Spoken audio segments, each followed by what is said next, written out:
Hello student, chapter number 2 structure of atom।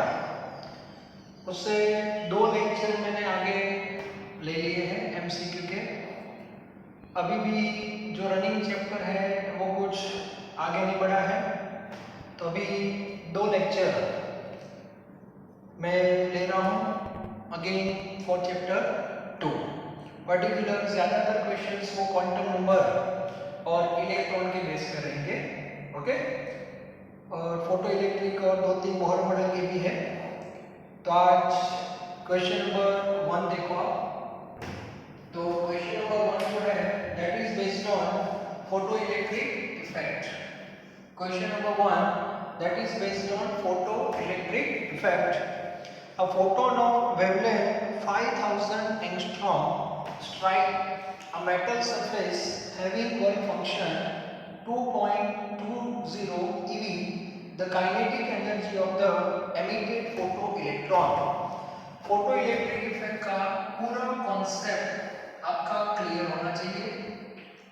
चलो ये matter है, यहाँ से हम फोटोन पास करते हैं, that is one type of radiation, लेकिन नेचर कौन सा पार्टिकल, और यहाँ से इलेक्ट्रॉन बाहर निकलते हैं having which energy kinetic energy. हमारे पास फॉर्मूला है E is equal to E naught plus kinetic energy। ये ओरिजिनल फॉर्मूला है, that is in terms of energy. Now you can convert into wavelength as well as in frequency। Now here wavelength is given 5000, so first of all you have to find out E separately। So E is equal to hc by lambda। h means 6.626 into 10 to the power minus 34, 3 into 10 raised to 8। Now what about lambda? That is in terms of angstrom, 5000, so 5000 angstrom you have to convert into meter। ये जो आपका answer आएगा that is in terms of joule. ये आपको check करना है। Second, आपको जो वर्क फंक्शन दिया है, work function that is E not. E not that is work function, और वर्क फंक्शन जो दिया है फिजिक्स में वर्क फंक्शन को क्या बोलेंगे, फाई नॉट। फिजिक्स वाले सिंबल यूज करेंगे 12th में। वर्क फंक्शन, अब वर्क फंक्शन जो दिया है वो ईवी में दिया है, ओके। और आपको काइनेटिक एनर्जी फाइंड करनी है, और जो ऑप्शन दिए है वो जूल भी है और ईवी भी है। तो आपको क्या करना चाहिए, एक काम करते हैं पहले, ये आंसर पहले चेक करना, ये जूल में आएगा। चलो मैं चेक कर लेता हूँ जूल में कितना है ये आंसर, क्योंकि ऑप्शन डिफिकल्ट दिए हैं। 6.626 into 3 divided by 5000, okay, so 3.97 into 10 raised to 123 minus 3 into minus 34, 8 minus 34 plus 8 plus 10 मतलब 18, 34 में से 18, 14, 6, 2, 1, 16, 10 is to minus 16, therefore 3.97 into 10 is to minus 19 joule. अब एक काम करते हैं, इसको ईवी में कन्वर्ट करते हैं। ईवी में कैसे कन्वर्ट करोगे, तो डिवाइड करना पड़ेगा 1.6 into 10 is to minus 19, so 3.97 divided by 1.6, so answer is 2.48 eV। yes, अब बात ठीक है। मैं सोच रहा था कि ए वैल्यू और ए वैल्यू दोनों यदि सेम आ रही है तो इसका मीनिंग होता है इलेक्ट्रॉन बाहर निकले जाएंगे, लेकिन जो आप एनर्जी पास करते हो वो 2.48 है। 2.48 मतलब इससे ज्यादा है, ठीक है। तो इलेक्ट्रॉन बाहर ऑब्वियसली निकलेंगे, so kinetic energy is equal to E minus E naught. E आपका E में है 2.48 minus 2.20, it means 820 0.28 eV। This is kinetic energy of the photo electron, ऐसा बोल सकते हैं। तो कौन सा आंसर हो गया? ईवी में तो दिया नहीं है, जूल चेक करो। 1.6 इंटू 10⁻⁻19 चेक करना पड़ेगा जूल में। 0.8 दिया नहीं ऐसे।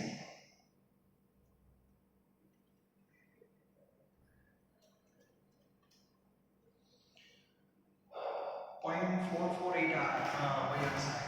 0.448 इंटू 10⁻⁻19, so 4.4 इंटू 10⁻⁻20 जूल, तो आंसर ए आएगा। देखो ईवी और जूल, ईवी जूल कन्वर्जन करते हैं, ठीक है।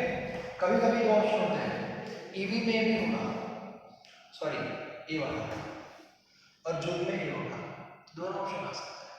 So be careful while solve numerical. Okay.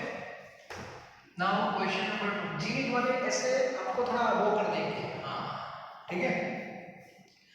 In a hydrogen atom, देखो सेकंड क्वेश्चन में भी ऐसा ही है। In a hydrogen atom, an electron jump from third orbit to first orbit. मतलब थर्ड से फर्स्ट में आ रहा है, मतलब ऊपर से नीचे आ रहा है, वो भी क्लियर होना चाहिए।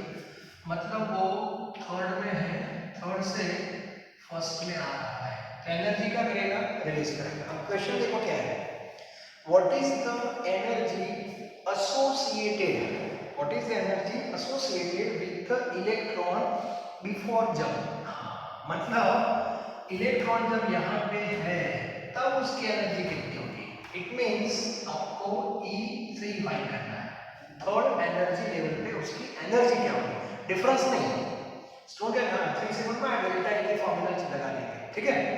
तो E3 की फॉर्मूला जूल में 2, आंसर किसमें है आपको और में पूछा, कोई बात नहीं। 2.18 10⁻⁻18 अपॉन n स्क्वायर मींस 9, और हाइड्रोजन ही है ना, तो z स्क्वायर, हाँ तो वो नहीं आएगा, वो भी चेक करना पड़ता है कभी कभी, तो ये तो वो नहीं रहेगा। ओके, सो ए आएगा आपका जूल में, और जूल का अर्थ में पता है ना, 1 जूल इज इक्वल टू 10⁻7 अर्ग। ओके, तो चेक कर लो, तो माइनस 2.18 इंटू 10⁻⁻11 ये ऑप्शन है।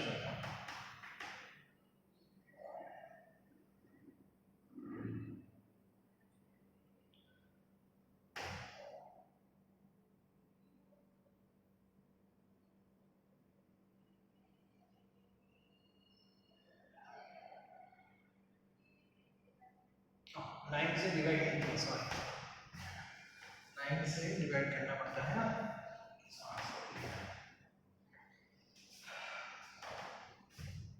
2.8 डिवाइड बाय 9, यस पॉइंट आएगा 0.242, इट मींस माइनस 2.42 into 10⁻⁻12, इसका आंसर आएगा। Okay, it means -12 option A लिख सकते हो, ठीक है। चलो आगे बढ़ते हैं, क्वेश्चन नंबर 3 जो आपके पास है वो आपको क्वांटम, हाँ चलो question number 3, which of the following set of quantum number are not possible. वैसे क्वेश्चन तो सबको पता ही होने चाहिए, n greater than l greater than equal n, पता है सबको, यस चेक करना होता है। तो फर्स्ट ऑप्शन देखो 300 पॉसिबल है, 100 पॉसिबल है, सी ऑप्शन 111 पॉसिबल नहीं है, n और l कभी सेम नहीं हो सकते, क्लियर। तो उसमें ऑप्शन आपका सी आएगा। ओके, इसके बाद देखो क्या है, नेक्स्ट ऑप्शन देखो, पढ़ो नेक्स्ट क्वेश्चन क्या है, एक बार पढ़ो।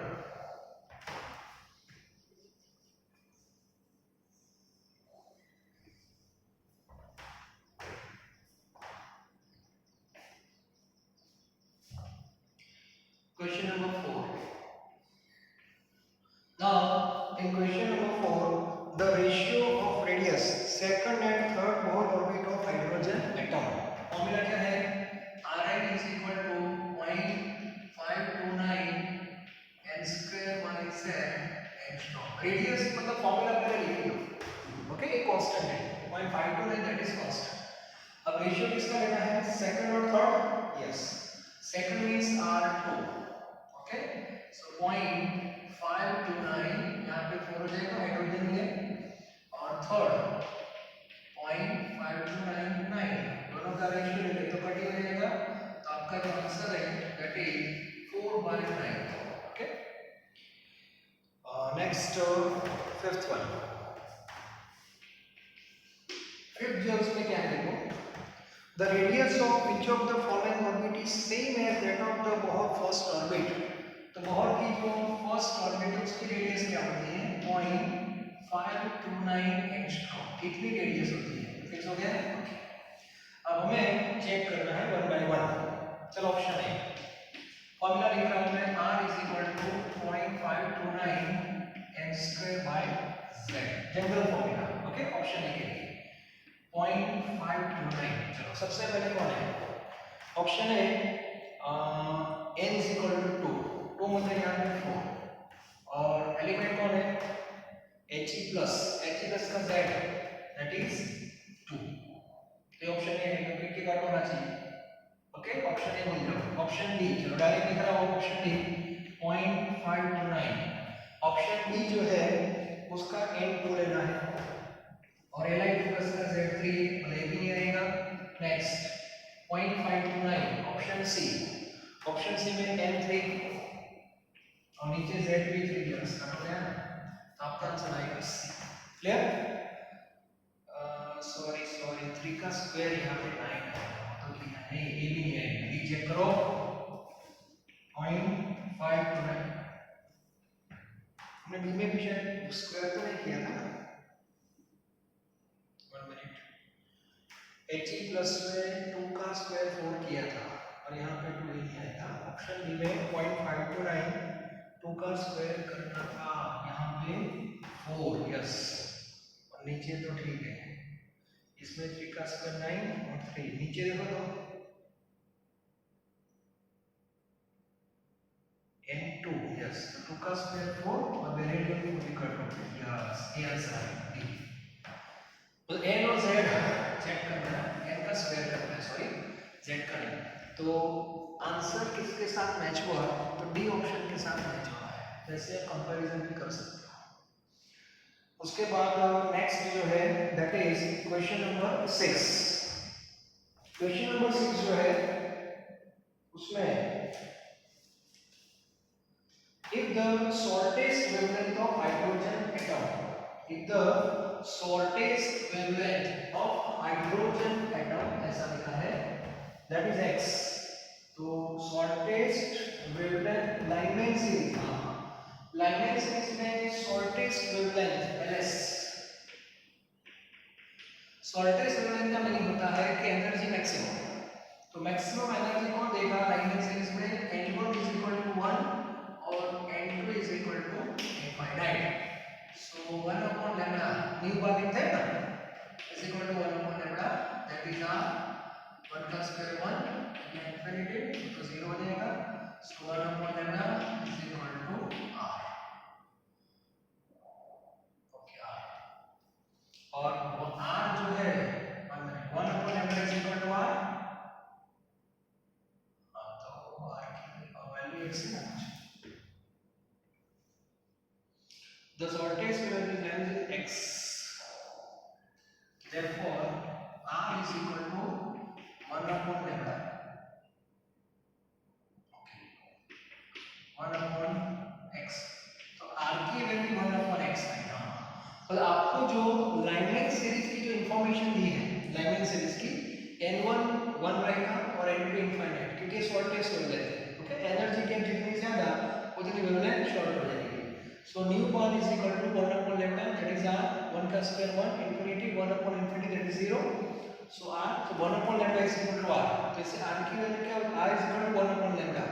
लैम्डा को x दिया है, तो r is equal to 1/x हुआ, तो r कांस्टेंट जो बोलते हैं ना उसकी वैल्यू x के फॉर्म में आ गई। अब क्वेश्चन क्या है देखो, the longest wavelength of Balmer series.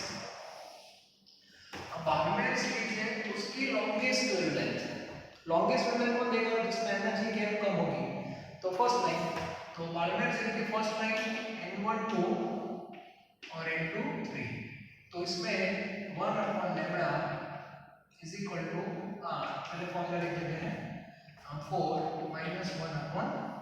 Okay चलो 1/λ, r की वैल्यू आ गई आपके पास 1/x, यहाँ पे 1/x, here 36, 9 minus 4 means 5/36x, ये 1/λ है, therefore λ is equal to 36x upon 5, ये फॉर्म में आंसर होना चाहिए। Okay 36x upon 5 option B best question है। ऐसे क्वेश्चन जेडब्ल्यू नीट में आ सकते हैं, मतलब पहले जो इंफॉर्मेशन है वहां से आप कुछ निकालो, ओके, और उसको सेकंड में रखना, मतलब r की वैल्यू आपको लेनी पड़ेगी। देखो ऑप्शन में कहीं पे r है नहीं, और स्टूडेंट क्या करते हैं गलती से r की वो वैल्यू लेते हैं 1096 वाले ले लेते हैं, ठीक है, तो उससे आंसर नहीं आएगा प्रॉपर। चलो 7 में क्वांटम नंबर फिर से, तो 7 में है the 4 quantum number for valence electron in copper. तो आपको कॉपर का इलेक्ट्रॉनिक कॉन्फ़िगरेशन पता होना चाहिए। कॉपर का नंबर है 29, electronic configuration argon complete 4s2 और 3d9। इलेक्ट्रॉन पहले 4s में आते हैं बाद में 3d में, एक आइडियल कॉन्फ़िगरेशन है। उसके बाद कॉपर में हम यहाँ पे स्टार करते हैं, क्यों पता है आपको, एक इलेक्ट्रॉन यहाँ से इधर आ जाता है, क्लियर। तो वैलेंस इलेक्ट्रॉन कौन सा होगा, वैलेंस मतलब लास्ट ऑर्बिट में जो होता है वो, तो लास्ट मतलब 4s, ये वाला, तो उसके क्वांटम नंबर बताओ 4s के quantum number. So n is equal to 4, l is equal to 0, m is equal to 0, s is equal to plus और माइनस 1/2, क्लियर। तो ये परफेक्ट होना चाहिए, ऐसे क्वेश्चन याद रखना बहुत आएंगे। Then question number 8, which set of quantum number is possible for the last electron of mg plus i। पहले mg पता होना चाहिए, mg का नंबर क्या है 12, the neon complete, okay, neon के बाद इलेक्ट्रॉन का आता है 3s2 में। अब इसमें लिखा है mg प्लस, एक इलेक्ट्रॉन निकालना है, मतलब यहाँ से गया 1 हो गया, तो 3s1 में n is equal to 3, n is equal to 0, m is equal to 0, s is equal to plus or minus 1/2। Spin quantum number plus और माइनस आप ले सकते हो, जो भी ऑप्शन में दिया है वो, मतलब 300 कहाँ पे है, डी ऑप्शन में है, ठीक है। उसके बाद क्वेश्चन नंबर 9 में the value of quantum number n n m for the fifth electron of boron। तो बोरॉन का नंबर क्या है 5, ओके।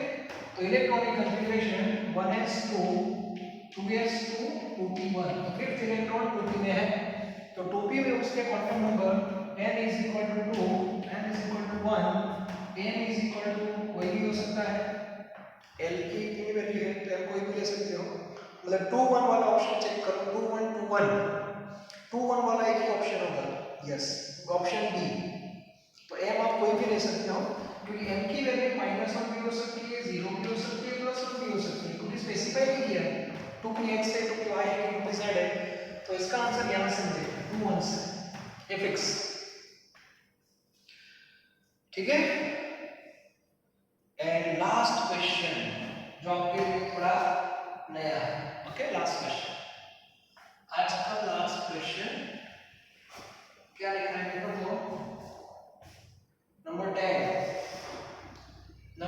है, दैट इज D7, ऐसा लिखा है D7, और D7 में टोटल स्पिन आपको फाइंड करनी है, तो D7 मतलब इलेक्ट्रॉनिक कॉन्फ़िगरेशन, तो सबको पता होना चाहिए d ऑर्बिटल टोटल कितनी होती है 5, 1 2 3 4 एंड 5, क्लियर। 7 इलेक्ट्रॉन की अरेंजमेंट कैसे होगी according to boards rule, 1 2 3 4 5 6 and 7। Clear? अब पहला जो इलेक्ट्रॉन है उसकी स्पिन क्या होगी +1/2, दूसरे की -1/2, तो ये टोटल 0, इसकी 0 है। ओके, यहाँ पे +1/2 -1/2 ये भी क्या हो गए 0। अब ये 3 इलेक्ट्रॉन अनपेयर है, तो मान लो कि आपने प्लस लिया है, तो इतनी स्पिन आएगी, तो total spin is equal to ये तीनों का एडिशन कर दो, दैट इज +3/2। ओके, हाँ अब माइनस भी लिख सकते हो, तो प्लस और माइनस 3/2 लिख सकते हो, मतलब 1.5 प्लस और माइनस 1.5। मतलब जो इलेक्ट्रॉन पेयर में आ गए, पेयर में, वो तो 0 हो जाएगी। अनपेयर वाला स्पिन दे सकते हैं आइदर +1/2 और -1/2। तो D7 में 3 एम्पीयर मिलेंगे, 3 एम्पीयर में +3/2 हो जाएगा। यदि यहाँ पे D8 है तो ये भी गया, तो ये भी 0 हो जाएगा, 0 0 0, तो ये दोनों से क्या मिलेगा ओनली 1। D9 हुआ तो ये भी गया, ओनली प्लस और माइनस 1/2, और D10 हो गया तो टोटल स्पिन 0 हो जाएगा। ओके, तो इस बेस पे क्वेश्चन आते हैं। तो आज का लेक्चर मैं यहाँ पे कंप्लीट कर रहा हूँ। तो बस इस टाइप के एमसीक्यू आपको सॉल्व करते रहने हैं नॉर्मली। तो नेक्स्ट लेक्चर में और एमसीक्यू लेके मैं आऊँगा, जिससे थोड़ा पता चले कि कैसे कैसे क्वेश्चंस होते हैं। कुछ नए क्वेश्चन आपको यहाँ से मिलेंगे, कुछ क्वेश्चन आपको पता भी होंगे कैसे उसको सॉल्व करना है, उसकी मेथड भी आपको मिलती रहेगी। ठीक है, बेसिकली तो ये सब करने के बाद आपको खुद रेफरेंस बुक में से एमसीक्यू सॉल्व करना होता है। लेकिन एक बार चैप्टर क्लियर हो जाए, कॉन्सेप्ट क्लियर हो जाए, उसके बाद ये सब कर सकते हैं। चैप्टर 1 और चैप्टर 2 दोनों आपके कंप्लीट हो चुके हैं। Both are very very important for JEE and NEET also. Okay, physical chemistry के सारे चैप्टर इंपॉर्टेंट है, और ज़्यादातर स्टूडेंट अच्छी तरह जी नीट में एक पार्ट जो है वो कवर करते हैं, मतलब सॉल्व करते हैं क्वेश्चंस, दिमाग चलता है, मतलब कॉन्सेप्ट क्लियर है। Okay, thank you very very much.